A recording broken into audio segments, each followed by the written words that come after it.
పోనీలే కదా అని ఊరుకుంటుంటే ఆ పొట్టిదాన్ని పడే రోజు రోజుకి ఎక్కువైపోతుంది.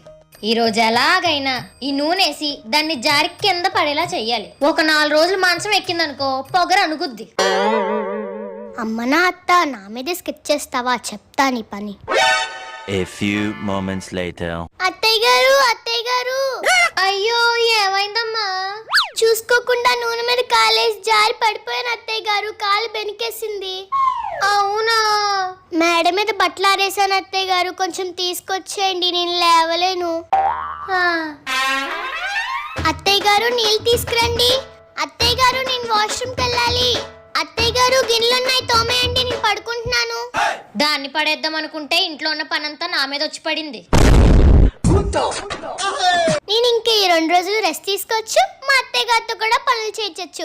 స్కెచ్ చేయడం అంటే ఇలా ఉండాలి.